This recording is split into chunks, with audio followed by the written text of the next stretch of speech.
Good morning, friends. Good morning, sisters and brothers. Good to be with you this morning. Great to be here. Sorry, I'm like a minute late. Time got away from me this morning. There's really no excuse for that. Uh, hopefully you've been waiting, not necessarily with bated breath, but that you didn't leave and go away. But if you did, oh well, I'm sorry about that. Maybe you're catching up later. Well, I'm Brian. I'm the pastor here at Christ United Methodist Church in Waynesboro.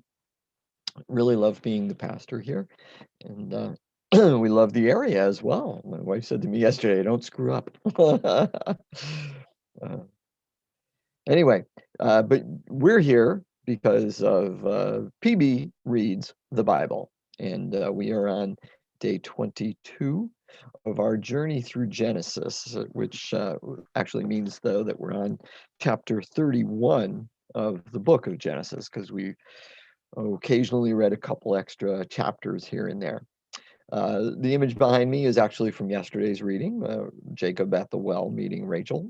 Didn't have the opportunity this morning because I'm running late to change that, but it's same people taking place, right? Excuse me again, compared to yesterday's readings. A couple of quick announcements. Yes, you'll still be on here tomorrow. Today is Thursday.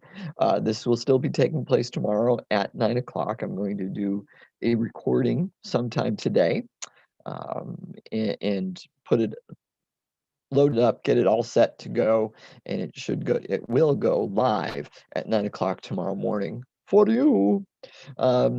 But after that, nothing for Saturday or Sunday. Everybody gets a break for Saturday and Sunday. Of course, on Sunday, you're welcome to join us for worship, 8:15 and 10:45 in person. 10:45 also live streamed on Facebook, YouTube, and our website. So whichever way you want to join us, please consider doing so. All right. If you do join us online, know that we usually start 5 to 8 minutes early with a announcement video. So if you want to know what's going on and all that kind of stuff, you'll have the opportunity to watch that. If you join us early. If you're not interested in the announcements, it's totally cool with me. 10:45 is we usually have it worked out very good time-wise so that at 10:45 is when worship begins, when the worship experience actually begins, post announcements with music. With music. Next week, we will be, every day, Monday through Friday at 9 o'clock. 2 or 3 of those days will be pre-recorded but loaded and ready to go for 9 o'clock, so won't affect you at all. But we're getting there. We're on chapter 31, so we are well past the halfway point. A few chapters anyway, past the halfway point, and we're getting into some more interesting family dynamics and dysfunctional family dynamics. Um, I see that we have some folks there. Nobody's checked in yet. Come on, this is Romper Room Roll Call. No, I don't really take attendance. It's not like I'm, tracking you. God's not tracking you whether or not you're watching either. Um, just make a. I just like to know who it is rather than just seeing a number. All right. So Ron isn't. If Ron is caught up with us, he did watch yesterday's video. He watched it last night and sent me a message. And he had a wonderful comment. He had a wonderful comment. He said he found it funny. He was laughing at Rachel giving Jacob to Leah, sending Jacob to Leah's tent for the night, as if he were her property. Rather than culturally, it would have been basically the other round. She would have been his property. And I said, yeah, that is funny. It is funny. It's kind of the reverse of what it was in reality based on the culture.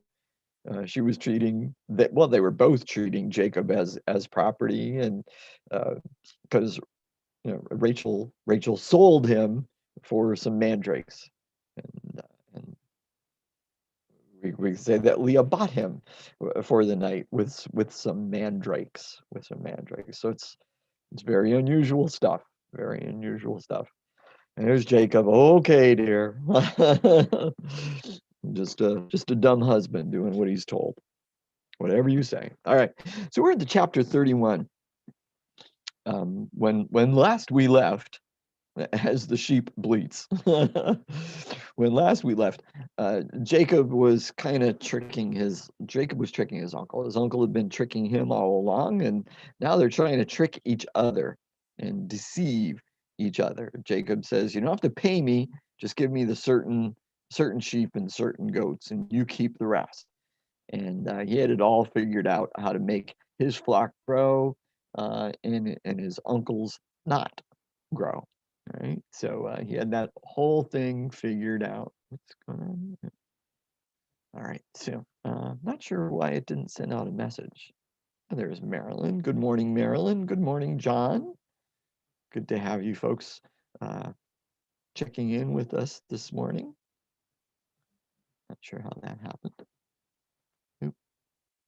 All right. So yeah, so that was where we left, right? They were deceiving each other, and Laban thought he was tricking Jacob, but Jacob seems to be getting the upper hand, right? Making his flock grow, making his flock grow. So now we're into chapter 31, which has a heading that somebody gave to it that says, Jacob flees from Laban. So here we go. But Jacob soon learned that Laban's sons were grumbling about him. Jacob has robbed our father of everything, they said. Actually, they're probably more concerned about being robbed themselves rather than their father.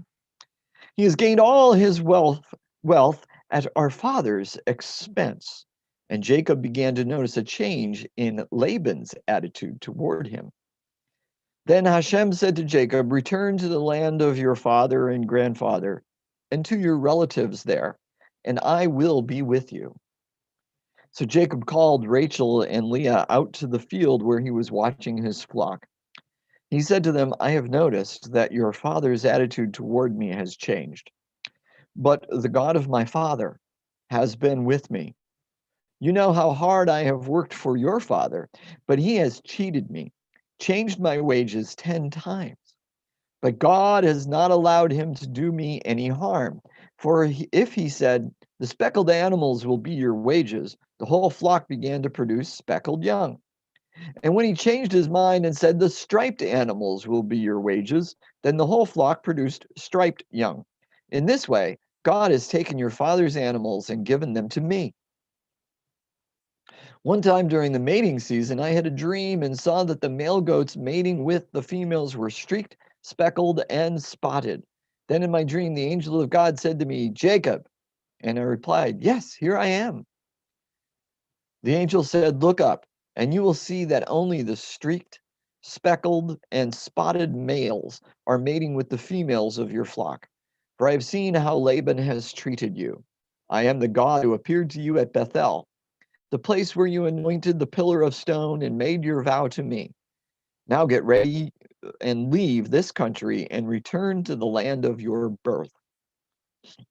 Rachel and Leah responded, that's fine with us. We won't inherit any of our father's wealth anyway. Pause. Because they're women. Because they're women. Now notice everything that's been taking place. It's really all about money. It's all about what would have been considered anyway at that time currency and wealth, all the property. And Rachel and Leah said, that's fine. We're not going to inherit anything anyway, so we'll go with you. Continuing, he has reduced our rights to those of foreign women, and after he sold us, he wasted the money you paid him for us. Pause. See how blunt they are actually in this description, as far as selling of property, right? He sold us to you and then he wasted it. Continuing, all the wealth God has given you from our father legally belongs to us and our children. So go ahead and do whatever God has told you. So Jacob put his wives and children on camels, and he drove all his livestock in front of him. He packed all the belongings he had acquired in Padan Aram and set out for the land of Canaan, where his father Isaac lived. At the time they left, Laban was some distance away, shearing his sheep. Rachel stole her father's household idols and took them with her. Jacob outwitted Laban the Aramean, for they set out secretly and never told Laban they were leaving. So Jacob took all his possessions with him and crossed the Euphrates River, heading for the hill country of Gilead. Pause. Household idols. Household idols. They're gods. They're gods. So it's indicating a couple things. It is indicating that Laban and the household are still polytheistic, that they have multiple gods that they worship because it's household idols. So there's statuary of some form that they would set up little shrines in their homes, tents, whatever the case might be, and worship them. Okay, and Rachel takes them. What's the big deal, right? What's the big deal? Because Laban makes a big deal out of it. We'll find out because Rabbi Steinbrink filled us in on something in his lecture on archaeology. All right.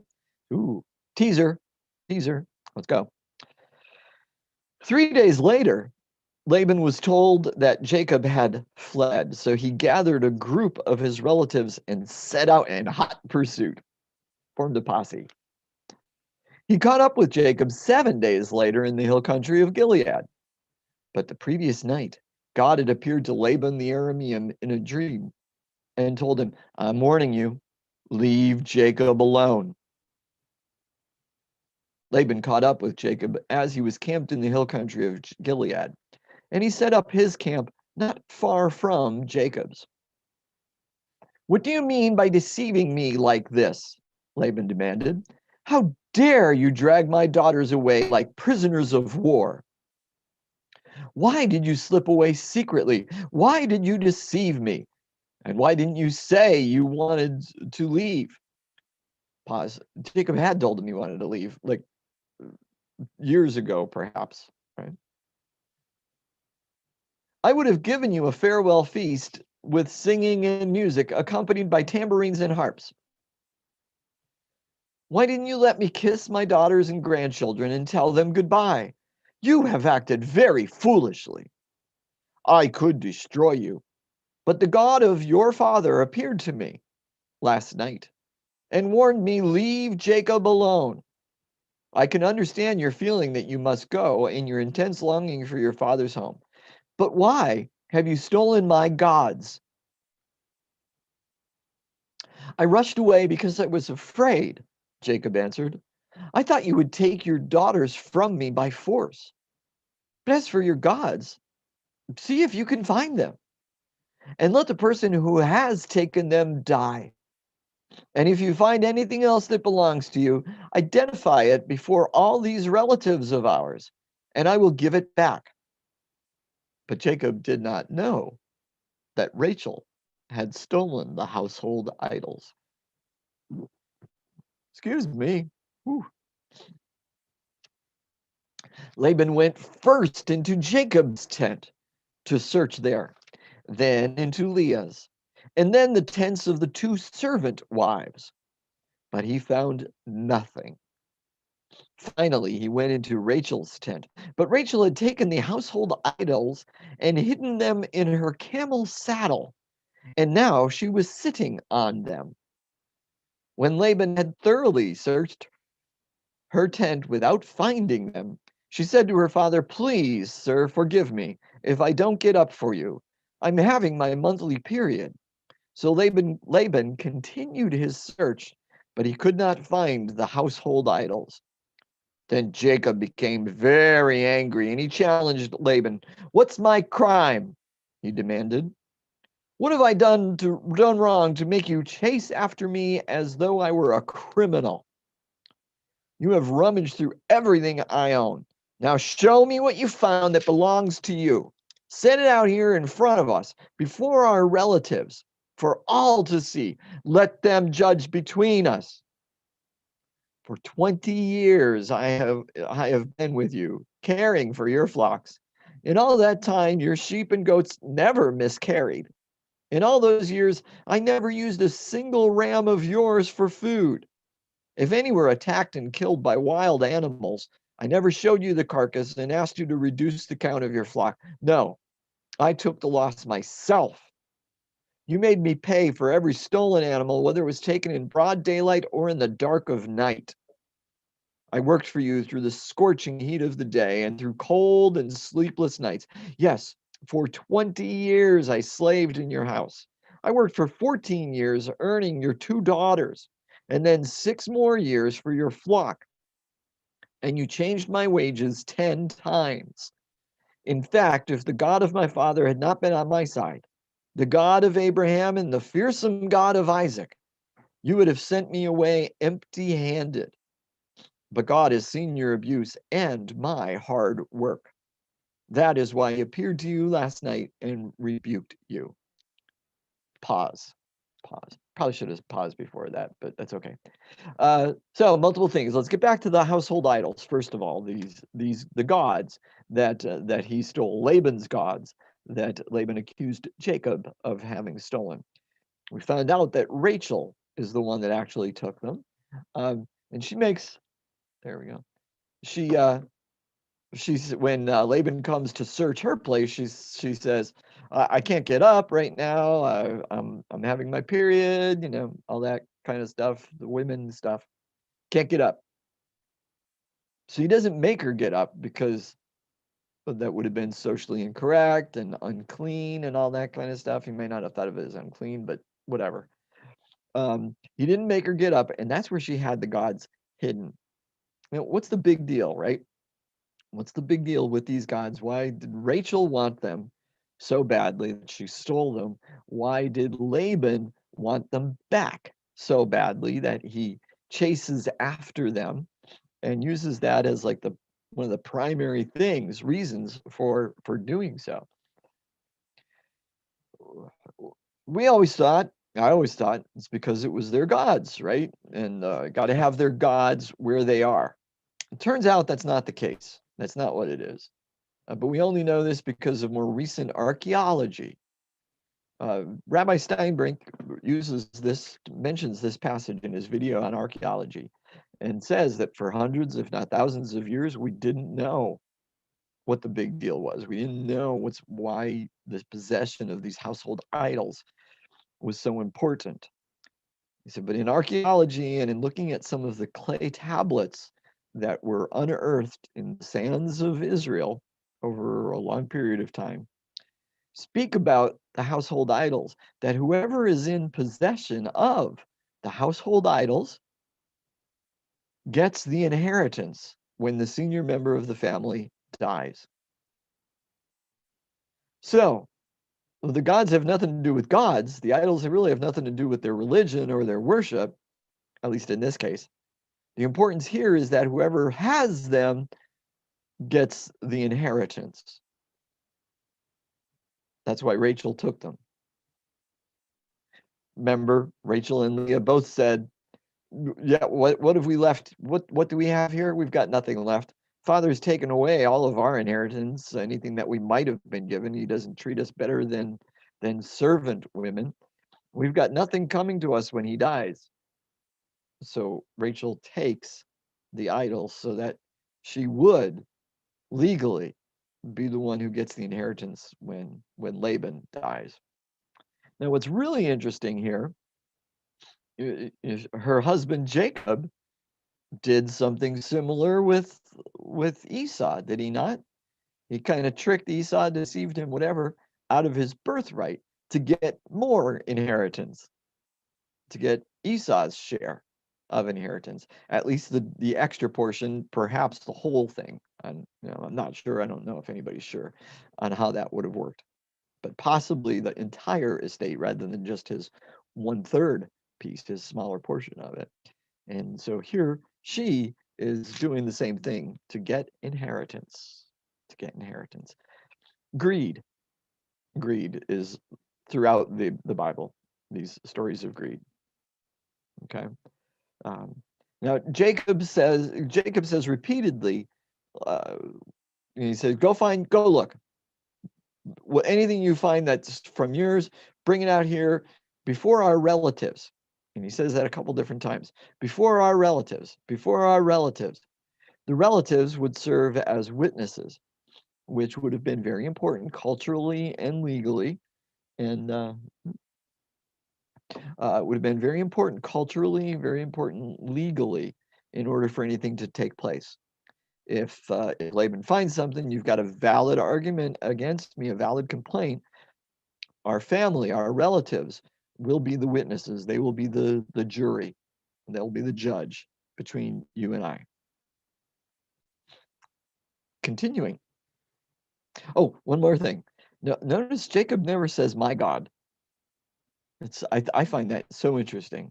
Jacob never says, my God, the God of my father, the God of Abraham, but never says, my God. That's interesting. Then Laban replied to Jacob, these women are my daughters. These children are my grandchildren, and these flocks are my flocks. In fact, everything you see is mine. But what can I do now about my daughters and their children? So come, let's make a covenant, you and I, and it will be a witness to our commitment. So Jacob took a stone and set it up as a monument. Then he told his family members, that would be not his immediate, but the ones that were gathered around, gather some stones. So they gathered stones and piled them in a heap. Then Jacob and Laban sat down beside the pile of stones to eat a covenant meal. To commemorate the event, Laban called the place Jegar Sahadutha, which means witness pile in Aramaic. And Jacob called it Gilead, which means witness pile in Hebrew. Then Laban declared, this pile of stones will stand as a witness to remind us of the covenant we have made today. This explains why it was called Gilead, witness pile.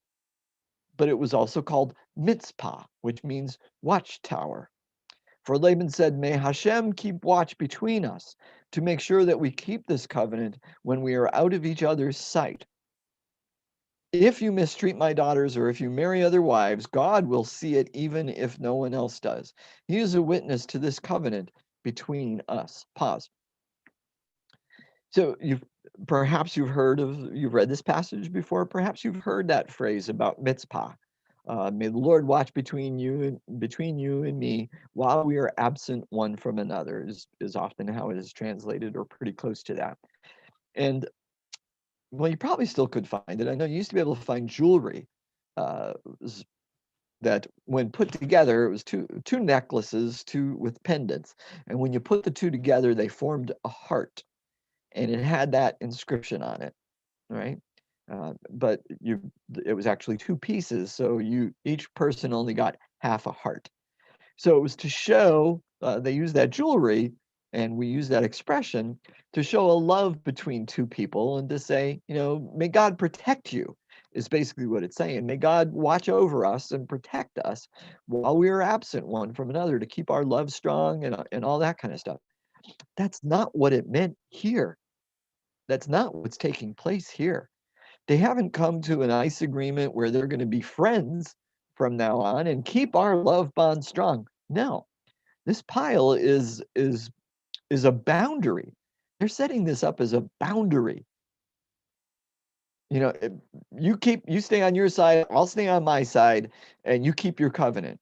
Don't take my stuff. I won't come after you. That's what they're agreeing to in this passage. And that's what the mitzpah is all about. God is going to watch over this covenant to make sure you don't cheat me more than you have, and to make sure that you don't come after me and try to kill me. That's what it's about. Continue. See this pile of stones, Laban continued, and see this monument I have set between us. They stand between us as witnesses of our vows. And here we get what I'm talking about. It doesn't say it in that first part. And so when you only read a piece and you take it out of context, you don't understand it. I will never pass this pile of stones to harm you, and you must never pass these stones on this monument to harm me. I call on the God of our ancestors, interesting, the God of your grandfather Abraham and the God of my grandfather Nahor, to serve as a judge between us. So Jacob took an oath before the fearsome God of his father Isaac to respect the boundary line. You thought I was making this stuff up. I'm not. Then Jacob offered a sacrifice to God there on the mountain and invited everyone to a covenant feast. After they had eaten, they spent the night on the mountain. Laban got up early the next morning and he kissed his grandchildren and his daughters and blessed them. Then he left and returned home. End chapter 31. Haha. See, I didn't make it up. You just have to read the whole thing. But when we only read that one piece, we misunderstand it. And we think, oh, this is so lovely. The Lord watched between you and me while we were absent one from another. No, it's not to keep our love strong. It's to make sure we're going to follow this commitment and not try to kill each other. Don't cross this boundary. Anyway, friends, that's it for today. We got through the one, just through the one chapter today. I pray that it's been beneficial, though. Pray that you've learned or relearned something, and that God has spoken to you in some way through what we've said, through what we've read. As you go about your day today, keep those eyes and ears, physical and spiritual, open for what our loving God is doing, our loving active God is doing in your life and the lives of those around you. When you see it, say, thank you, Papa, and then tell somebody about it. Okay? Until tomorrow, my friends, be blessed.